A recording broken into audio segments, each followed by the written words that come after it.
New Orleans, 1918. Jazz fills the air and the streets never sleep. But while the city danced, something evil crept through the shadows. Doors smashed in, families butchered in their beds. The only clue, an axe, and a letter from the killer himself. This is the mystery of the Axeman of New Orleans. Between May 1918 and October 1919, a wave of brutal murders terrorized New Orleans. The attacker would break into homes, usually by chiseling out a panel on the back door, and then kill the victims with an axe, often their own. Most attacks happened at night, while families slept. Victims included grocers, laborers, housewives. Italian immigrants were often targeted, leading many to believe the crimes were ethnically motivated or tied to organized crime. But the randomness of the attacks, rich and poor, young and old, suggested something far darker, a serial killer. On March 13, 1919, the city's newspapers published a letter allegedly written by the Axeman. Here's what it said. They have never caught me, and they never will. They have never seen me, for I am invisible. I am not a human being, but a spirit and a fell demon from hottest hell. I am what you Orleanians and your foolish police call the Axeman.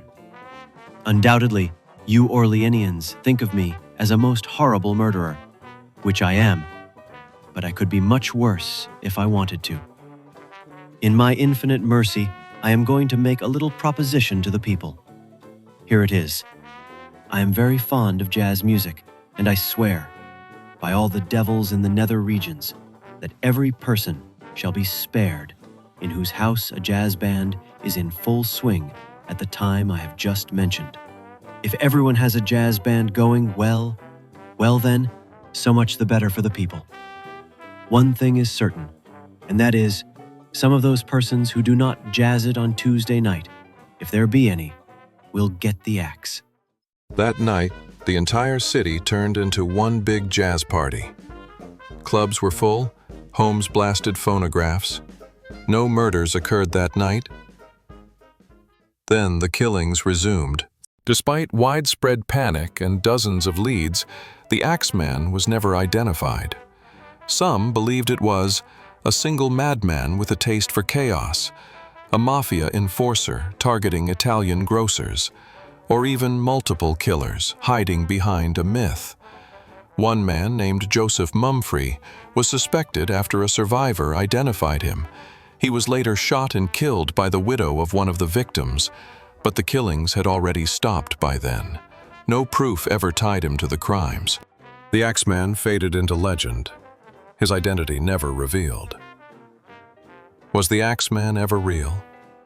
Or just the city's way of explaining evil in human form? A jazz-loving demon, a killer who haunted a city, and a mystery that still echoes through the French Quarter.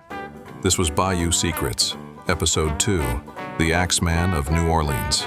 Like, subscribe, and join us next time as we uncover more hidden horrors and unsolved stories from the heart of Louisiana. Next episode, Monroe's Triple Cold Case.